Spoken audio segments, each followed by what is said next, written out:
What happens when a country has more people trained to fight than trained to teach?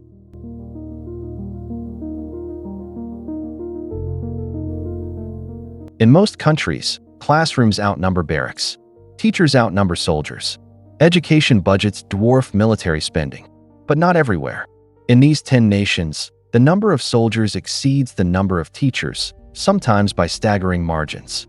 We are talking about countries where military spending devours up to a third of the entire economy, where children grow up seeing more uniforms than textbooks, and where the decision to arm rather than educate has consequences that last for generations. From oil-rich monarchies to war-torn democracies, this is the countdown of nations that chose guns over classrooms. Saudi Arabia spends more on its military than the entire GDP of over 100 countries combined. In 2024, the kingdom's defense budget hit $80 billion, making it the seventh largest military spender on earth. With roughly 280,000 active and reserve military personnel against an estimated 250,000 teachers, the ratio is slim. But it is the direction that matters.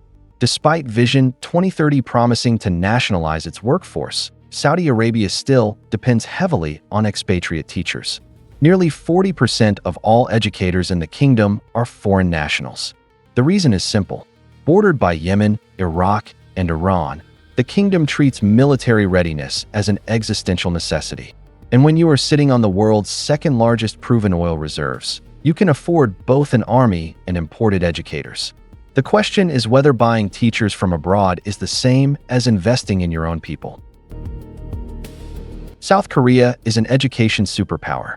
Korean students consistently rank among the top in the world on international assessments. Parents spend fortunes on tutoring. The culture practically worships academic achievement. And yet South Korea has 7 soldiers for every teacher. The reason is a war that never ended. The Korean War concluded with an armistice in 1953, not a peace treaty. Technically, North and South Korea are still at war. Every able-bodied South Korean male serves 18 to 21 months of mandatory military service. There are 500,000 active troops on standby at all times, and 3.1 million reservists who can be mobilized within 72 hours. That means roughly 1 in 7 adult males in South Korea is technically a soldier. The country spends 2.8% of GDP on defense, while simultaneously facing a birth rate crisis that is shrinking both its military pipeline and its teaching workforce. South Korea proves you can be an education powerhouse and still have more soldiers than teachers. Before February 2021, Myanmar had more teachers than soldiers. Then the military seized power, and everything changed overnight. The Tatmadaw, Myanmar's armed forces, staged a coup and immediately faced resistance from an unlikely group: teachers. Hundreds of thousands of educators joined the civil disobedience movement, refusing to work under military rule. The junta's response was brutal. They fired roughly 30% of all teachers, arrested hundreds more, attacked over 100 schools used as resistance meeting points. Enrollment plummeted from 9.7 million students to 6.7 million. 3 million children simply stopped going to school. The military recruited 60,000 unqualified replacements, many of whom had never taught a single lesson. Today, 300,000 soldiers face an estimated 210,000 remaining teachers. Myanmar is the only country on this list where the military actively created the imbalance by punishing educators for daring to resist. Israel is the only democracy on this list where both men and women serve mandatory military service. Men serve 3 years. Women serve 2. And after that, every citizen remains a reservist until the age of 40. In a normal year, Israel has about 170,000 active military personnel and roughly 460,000 reservists. But 2024 was not a normal year.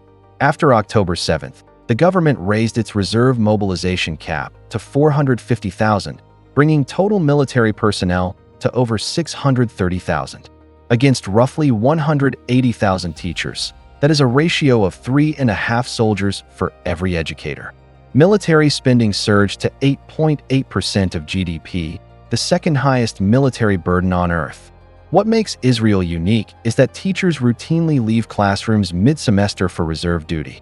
In this country, The line between educator and soldier is not just blurred, it barely exists. Afghanistan is the only country on earth that legally bans women and girls over the age of 12 from attending school. When the Taliban seized power in August 2021, they inherited a growing education system and systematically dismantled it. Female teachers, who made up roughly 35% of the teaching force, were barred from working. 2.5 million girls were banned from classrooms overnight. Total enrollment collapsed from 10 million to just 5.7 million students. Meanwhile, Taliban fighters who had spent 20 years in combat were absorbed into the new national army. An estimated 150,000 armed personnel now face roughly 120,000 remaining teachers, most of them male and many working without pay. Afghanistan proves something chilling. You do not need a massive military budget to have more soldiers than teachers. You just need to destroy education on purpose. South Sudan became the world's youngest nation in 2011. By 2013, it was at war with itself. The civil war that followed created one of the most extreme military-to-teacher imbalances on the planet. The South Sudan People's Defense Forces number roughly 185,000, many of them former militia fighters absorbed into the national army. Meanwhile, just 26,000 teachers serve the entire country. That is 7 soldiers for every single teacher. And here is what makes it worse. Only 4,000 of those teachers are actually qualified. In some secondary schools, a single teacher faces a classroom of 300 students. During the Civil War, 800 schools were destroyed and over 150 were occupied by soldiers, turned into barracks while children had nowhere to learn. The country chose to arm before it chose to educate, and now an entire generation is paying the price.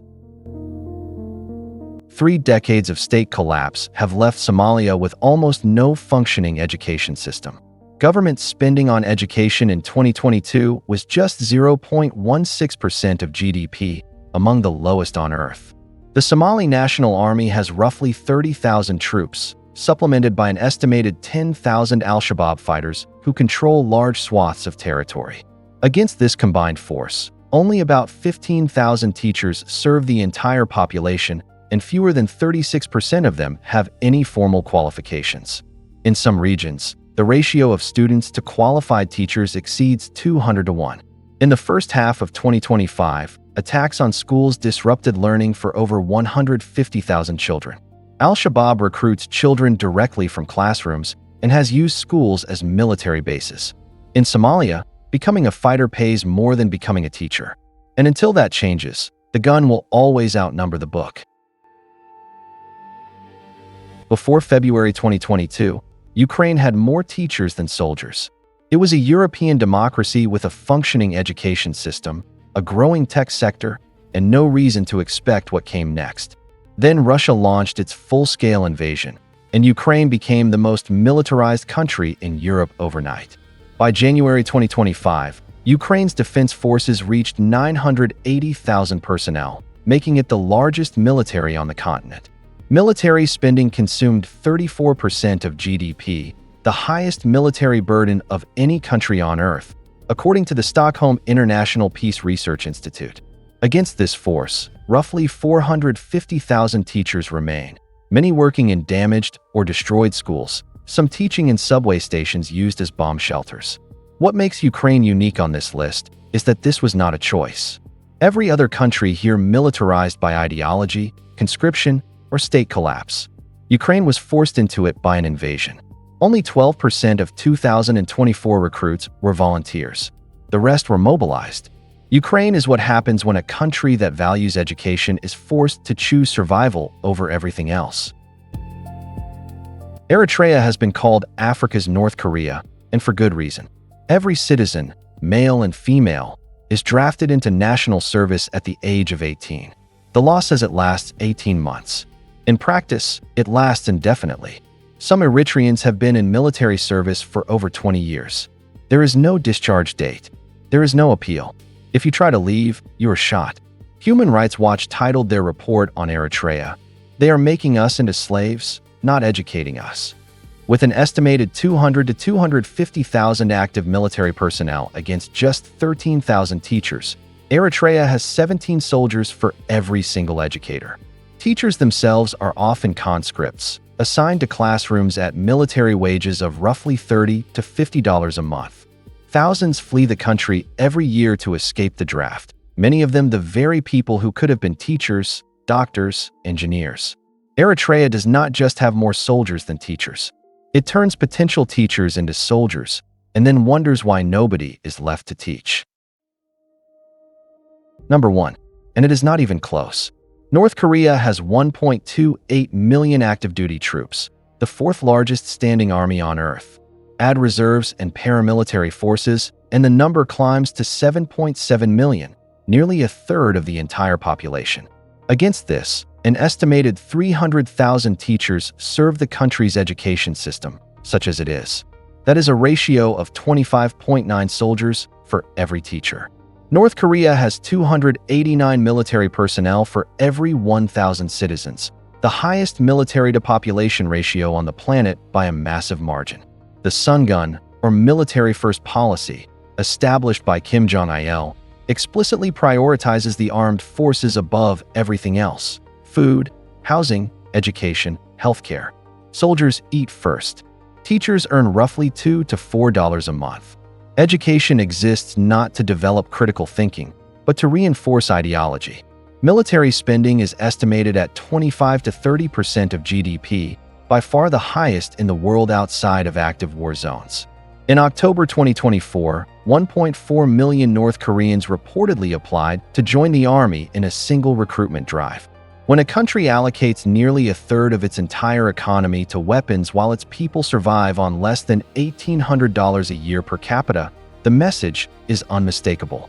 The state would rather arm 1 million than educate a generation. From North Korea's military-first doctrine to Ukraine's wartime transformation, these 10 nations reveal a hard truth. When a country chooses soldiers over teachers, the consequences last for generations. If this video changed how you think about where nations spend their money, subscribe and hit the bell. Because next week, we are counting down the countries where teachers actually outnumber soldiers. And the results might surprise you.